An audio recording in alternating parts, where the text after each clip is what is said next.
The Yonko, the four emperors of the sea, apex predators, a power tier, a final boss gauntlet between Luffy and the throne. We rank them, argue about who beats whom, and accept the world government's framing without noticing we are letting the thing that manufactured them define them. The world government calls them the four emperors and treats them as threats to be managed. Four concentrations of power so catastrophic that no single institution can neutralize them. So the institution instead maintains a balance of terror and calls it stability. One Piece treats them as something more uncomfortable, as evidence. Rather than four villains, they are four data points in a single experiment the world government has been running for 800 years. What does a human being become when the institutions meant to hold them let go? And then that human grows strong enough that the world can never let go again. Because that is what they share, not status or power. What Whitebeard, Charlotte Linlin, Kaido and Shanks share is an origin in abandonment by design, by policy, with a paper trail leading to one address. Sphinx couldn't pay the heavenly tribute, so the government wrote it off the map. Linlin was left on Elbaf's shore at 5, and the orphanage that caught her was a marine supply chain in a nun's habit. Vodka Kingdom's own king sold Kaido at 13 for a seat at the Reverie, and Shanks was found in a treasure chest at God Valley. A child of the celestial bloodline, smuggled out of the most secret atrocity in modern history. 4 horrendous origins, 4 responses, and 1 institution responsible for all of them. 4 different answers to the same question, posed across 1,000 chapters without ever being stated directly. The question is this: what do you do when the world fails you completely, and you become strong enough that it can't fail you again? Whitebeard's answer was family. Big Mom's was a nation no one is allowed to leave. Kaido's was a war pointed at himself. And Shanks, being the strangest and most important, was to become the gardener of someone else's ending. 4 people, the same wound, 4 incompatible solutions. And the series has been telling us which was correct by showing which survives contact with reality. None of them was.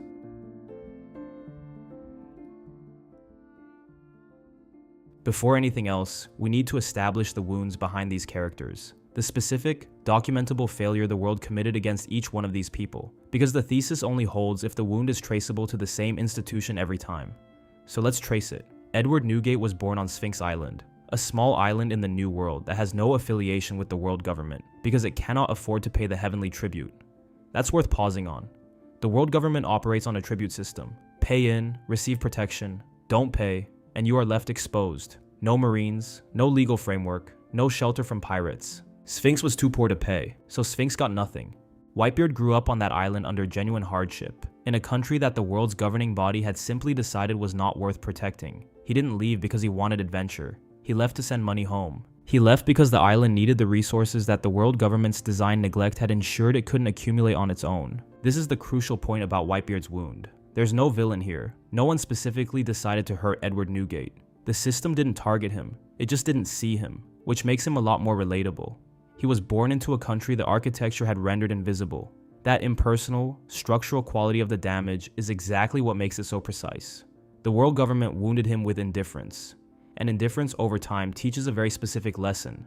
The world will not come for you. If you want protection, you will have to build it yourself. He was, by most accounts, in his late teens or early 20s when he set out. Old enough to understand the poverty he was escaping. Young enough that the wound would calcify into axiom rather than stay as grief. Every time he sends treasure back to Sphinx, he funneled all of his pirate wealth into that island. The place the world abandoned is the thing he chose to make into proof that he existed. The man who was never protected by the world chose to become the protection the world refused to provide. Charlotte Linlin was 5 years old. That's the age at which her parents deposited her on the shore of Elbaf and told her they'd come back. They did not come back. They abandoned her, specifically because she was dangerous, too large, too hungry, too difficult to manage, a child whose physical reality exceeded their capacity to parent her. What follows is in some ways more damaging than the abandonment itself. Mother Carmel, a missionary nun, took her in and ran an orphanage called the Lamb's House. She gave Linlin belonging, routine, the scaffolding of a family. The kindness was real to Linlin. The problem is that Carmel was running a child trafficking operation. She had been selling children to the world government for decades, including notably John Giant, the first giant in the Navy. She was paid in gold. The world government paid her to produce serviceable assets out of unwanted children. Linlin was never told any of this. Then, during Linlin's 6th birthday celebration, Carmel and all the other children vanished, though never confirmed in canon that Linlin ate them during a hunger episode. She awoke and could not find them. She has been looking ever since, for 60+ years, without finding out the truth. She named her nation after Carmel's dream. She built her utopia in Carmel's honor, modeled on Carmel's stated philosophy of racial coexistence. She has never known that the woman she is honoring was trafficking her. She has never understood that the love she was reaching toward was a product offered at market price. This echoes in every hunger episode. The body that was never adequately managed, the appetite that was never met, and in every child she refuses to let leave Todo land.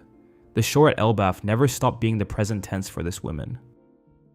Kaido is different. Instead of being abandoned, Kaido was evaluated. By age 10, he was already the strongest soldier in the Vodka Kingdom, a poor nation in the Grand Line that paid its heavenly tribute by waging wars against neighboring countries. Wars it could win because it had Kaido. He bled for that country. He fought for it. At 13, the king of Vodka needed a seat at the Reverie, access to the world government's inner political structure. The price of that seat was Kaido. The king sold him to the world government in exchange for Reverie attendance. Sold. Kaido was captured and enrolled as a Marine. He escaped, was recaptured, was experimented on.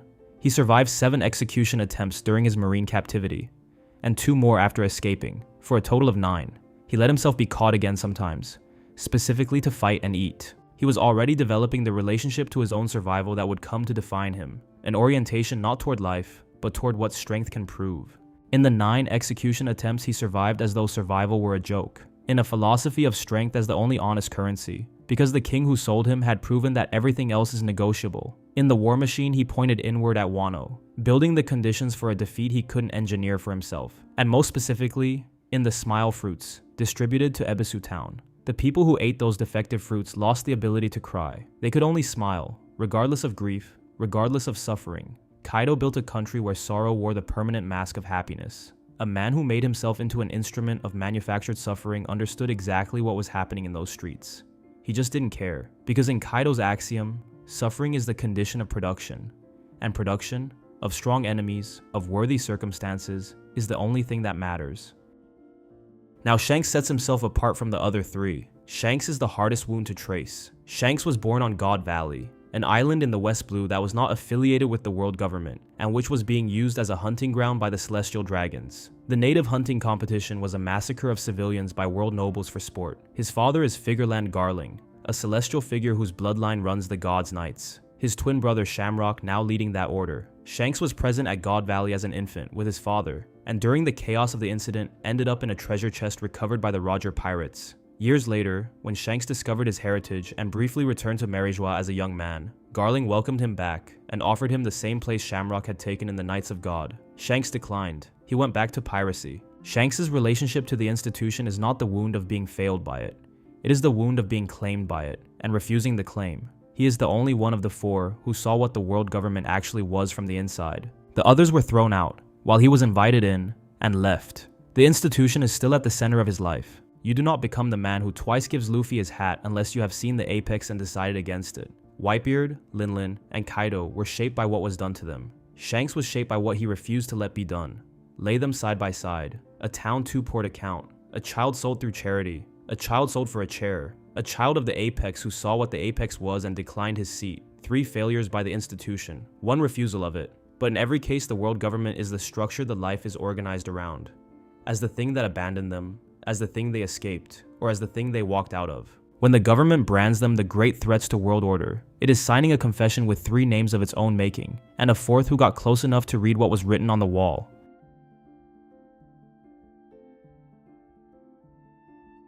Each emperor organized their power around a single proposition about what power is for, and those propositions are not interchangeable. They are answers to the wound, calcified over decades into something close to law. For Whitebeard, power is protection. It comes directly from Sphinx and the heavenly tribute. If the institution won't shield you, you become a shield. The Whitebeard pirates are organized less as a hierarchy of strength than of belonging. The division commanders are sons, the crew is a family, and the strongest man in the world spends that strength almost entirely on keeping people he loves out of harm's way. The axiom is generous, and it ages into something tragic, because protection that comprehensive becomes a target. By the time of Marineford, everyone knows that the way to move Whitebeard is to threaten one of his sons. His power was built to make him unassailable, and instead made him perfectly predictable, steerable by anyone willing to hurt what he protects. For Big Mom, power is possession. It comes from a childhood where love was real until it was withdrawn, where the people who promised to come back didn't, and the woman who took her in was running a slaughterhouse. If love can be revoked, the only reliable family is one you hold. Linlin's empire is assembled from her own offspring. 85 children, a territory of allied races kept in line by the threat of her appetite. A homeland she calls a place where every race can live in peace. The axiom answers her wound exactly. No one she owns can abandon her, and it calcifies into the cruelest version of itself, because possession is indistinguishable from imprisonment. The cost is that you cannot tell the difference between being loved and being unable to leave, and neither can the people around you. For Kaido, power is the threshold, the line between living and dying that he keeps trying to cross because crossing it is the only sensation he trusts. It comes from being made into a weapon as a child and then made unkillable. When the world spends 9 attempts trying to execute you and fails, death stops being a threat and becomes a question you can't get answered. His whole philosophy, that strength is everything, that a battle should be a gamble with your life on the table, is the architecture of a man chasing an ending he can never reach. The axiom looks like strength worship and is actually a death wish wearing armor. Its cost is that nothing short of your own annihilation will ever feel like enough, so you spend your life staging your own attempted murder. For Shanks, power is restraint. This is the strangest of the four because it's defined by what doesn't happen. Shanks has the strength to have stopped Marineford by force. Instead, he stops it by arriving. He had the standing to take a throne. Instead, he gave a child a hat. The axiom comes from the one origin that contained a choice. When you have been offered everything, and the everything is built on atrocity, the meaningful exercise of power is in declining to use it the way the world wants. Because he holds so much back, no one, in the story or in the audience, can be sure what he's actually doing, and that uncertainty is a price he pays in trust. Put them side by side, and they pair off along 2 axes. Whitebeard and Big Mom are both organized around love, and are mirror images of it. His flows outward as giving, hers clamps inward as holding. One protects a family he doesn't own, the other owns a family she can't trust. Kaido and Shanks are organized not around love, but around what power is ultimately for, and there they split between ending and beginning. Kaido points all his force at a finish line, a release from the sensation of being alive without permission, while Shanks points all of his at a beginning he's been quietly arranging for decades. 2 answers about who power is for, 2 about what power is for. Between them, they cover the whole question. But there are also contradictions in these characters that I feel the need to talk about too. Big Mom's contradiction is that her utopia is a prison and she cannot perceive the difference. Totland is genuinely a place where giants, minks, and humans live together. The dream is sincere, but the same scene that shows the dream shows the bars. No one in her family is free to refuse her. Her children scheme around her appetite with elaborate protocols precisely because she is a hazard to the family she built. The hunger episodes are the most revealing thing about her. Her body literally consuming her own territory and her own people when she wants something. Because possession taken to its logical end eats the thing possessed. She built a family no one can leave, and then became the reason they all want to. Kaido's contradiction is that the strongest creature alive is trying to die and calling it strength. The clearest tell is the attempt on the page. He throws himself off the Sky Island, survives, and is annoyed by surviving. His worship of strength, his demand that everyone around him gamble their lives, his disdain for anything soft. It reads as the philosophy of a conqueror, and functions as the coping mechanism of someone who can't get out. Then Luffy, refusing to stay down past every reasonable threshold, becomes the one opponent who answers the question Kaido has been asking his whole life. Not, are you strong enough to beat me, but, is there anyone strong enough to make my existence mean something other than endurance? The armor of strength worship was always built around the death wish. Luffy is the first to hit the soft thing inside it. Shanks' contradiction is the most under-discussed, because it doesn't look like a contradiction. It looks like consistency, which is the disguise. The warm Shanks who gives Luffy a hat, the strategic Shanks who appears at Marineford at the precise moment that ends the war are not separate men. They're one project, an agenda run across decades. The discomfort that should produce, that the gentlest emperor is also the most politically active one, the one with the most access to the room where the world is decided, is the contradiction.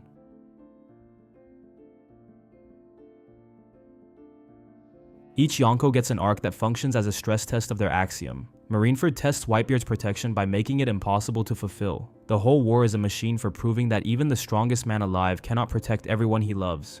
And the proof is Ace dying in front of him. The axiom was never really about winning. Whitebeard came to that plaza knowing it might kill him, because protection that calculates its own survival isn't the kind he believes in. What's lost is Ace, Whitebeard himself, the era. What's gained is the thing he shouts before he falls. He hands the world confirmation that the treasure exists, converting his death into the opening move of the next age. The Protector's final act is to stop protecting and start igniting.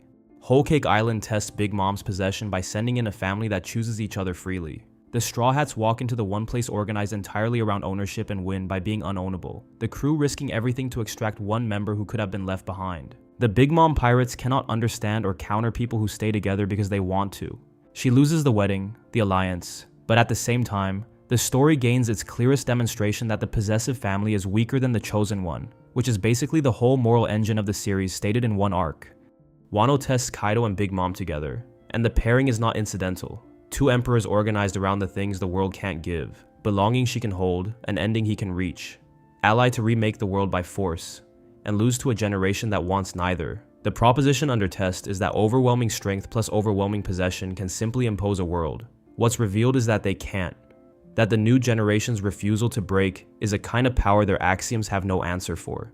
They literally fall together, into the magma, beneath Onigashima. The image and their resolution is strikingly exact. The two who wanted what the world withholds end up buried in it. The final saga and the God Valley material through recent chapters test Shanks differently, because his arc is not a defeat but a revelation. What gets tested is our reading of him. The Figureland revelation, Shamrock, the offered seat, and most importantly the refusal. And what's revealed is that the warmest emperor has the coldest provenance and made the most deliberate choice. Nothing is really lost in the conventional way. What's gained is the retroactive reframing of everything he's done as the actions of a man who knows exactly what the world is, because he was born at its summit and left. Everything I talked about so far are not sequential events in the Emperor's lives, but rather contemporaneous tremors in one system. What I mean by that is that each one serves as a domino. Whitebeard's death at Marineford reorganizes the other three. Blackbeard's rise into the vacated throne, Kaido and Big Mom's alliance, even the shape of the reverie all proceed from the hole he left. And the equilibrium that had held the New World comes apart the moment the oldest of them dies.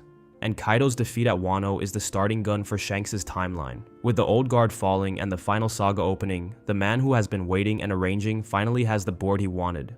The 4 arcs are one collapse and one patient response to it. The Emperors are not just 4 separate stories that happen to intertwine with one another. They're a domino chain with the same root. And the root is God Valley, but specifically Rocks. Whitebeard, Big Mom, and Kaido were all members of the Rocks Pirates, the crew that nearly broke the world at God Valley before Roger and Garp put it down. And Shanks was present at that same event as an infant. The entire upper deck of the current age comes out of a single catastrophe, which means the 4 Emperors are not a coincidence of strong individuals, but the surviving fragments of one explosion. The world's most powerful people are all, in some sense, the debris of God Valley. And the series keeps that origin buried precisely because the world government covered the event up. On top of that shared root, we have our 2 rival pairs. Whitebeard and Shanks are peers in the truest sense. The scar Teach put on Shanks' face. The meeting where Shanks comes aboard Whitebeard's ship to warn him off pursuing Blackbeard. The mutual recognition between 2 men who represent opposite theories of legacy. Whitebeard's legacy is the family he leaves behind and the truth he shouts. Shanks's is the successor he chose and the dawn he's arranging. They are the 2 emperors who think about the future in incompatible ways. One by building something to protect and dying for it, the other by withholding himself and shaping the conditions for someone else to begin. Big Mom and Kaido are the other pair, allies rather than peers, and what binds them is that they both want something the world structurally cannot provide. She wants a belonging she can hold in her hands. But the funny thing is, belonging can't be held, only given. He wants an ending he can reach, and the world has made him unkillable. They reach for impossibilities in opposite directions, which is why their alliance feels less like friendship than like 2 storms occupying the same sky. 2 people who could never have what they wanted, dropping out of the world that withheld it.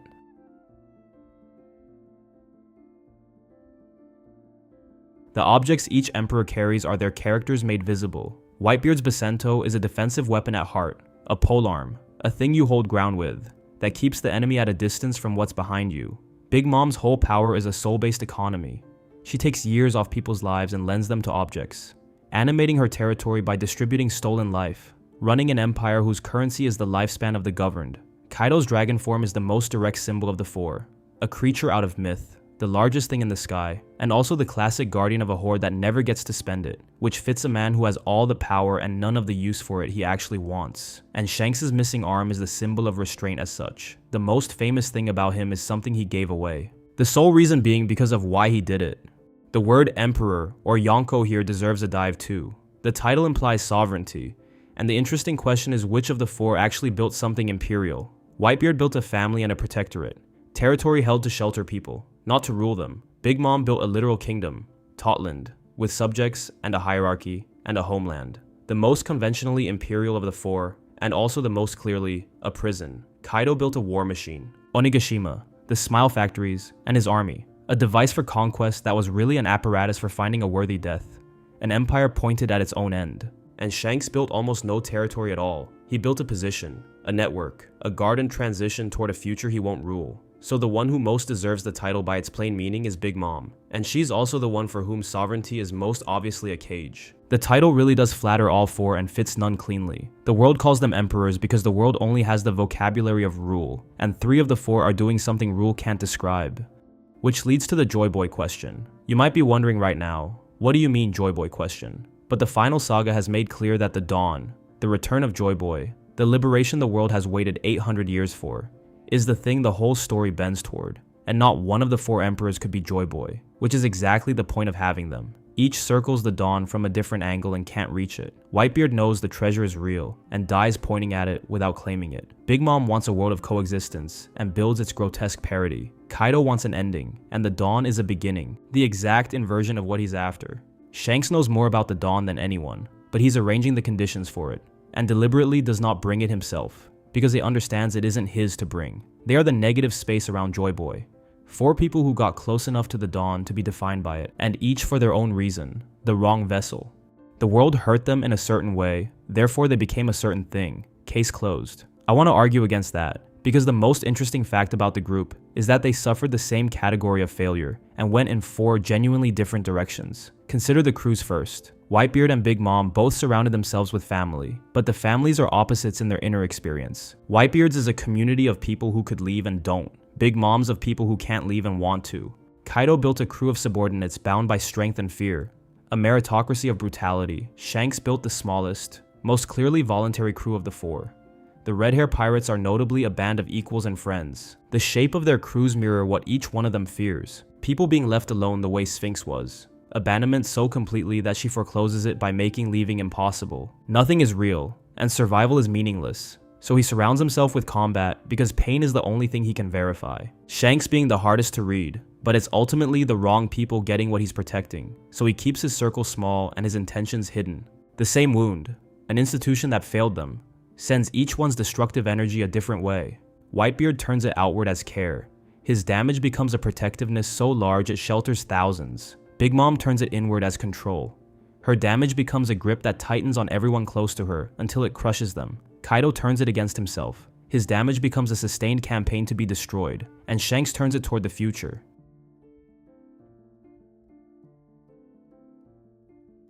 Each emperor crystallizes one thing the story needs said and can't say through Luffy alone, because Luffy is the answer and the problem has to be stated at full size first. 4 wounds, 4 responses. 1 institution responsible for all of them, and 1 rubber boy who has none of their philosophies, and is nonetheless the answer to every question they spent their lives constructing. Whitebeard crystallizes what protection costs, and what it's worth.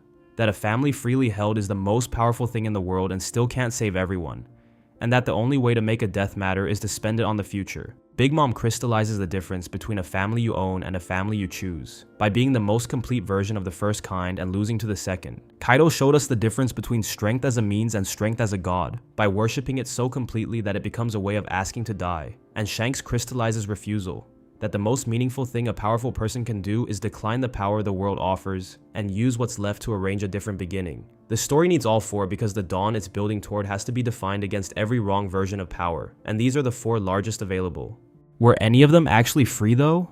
Well, kinda, and let me explain. Whitebeard is the freest of the failed 3, because his protection, though it killed him, was a thing he chose and never resented. He died exactly as the man he meant to be, which is closer to freedom than anyone with that much loss has a right to. Big Mom and Kaido were trapped, with Big Mom being the most trapped. She built her prison out of her own body and her own children and cannot even see the bars, the deepest version of imprisonment, the kind that feels like sovereignty.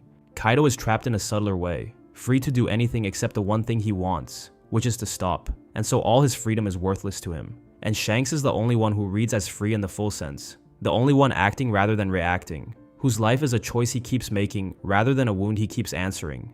The man who walked out of the institution is the one man in the group who isn't running from it. The Yonko are so vital to this story that if you take any one of them out and the argument collapses. Without Whitebeard, there's no demonstration that even maximal love hits a limit the institution sets, and no ignition for the final age. Without Big Mom, there's no portrait of the wound turned to control. Without Kaido, there's no figure for strength as religion.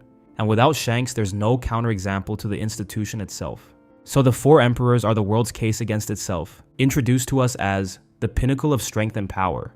3 things the system broke and built into giants, and 1 thing it tried to keep and lost. Rather than an obstacle course Luffy runs, but the indictment he's sailing past on his way to read the verdict at the end of the world.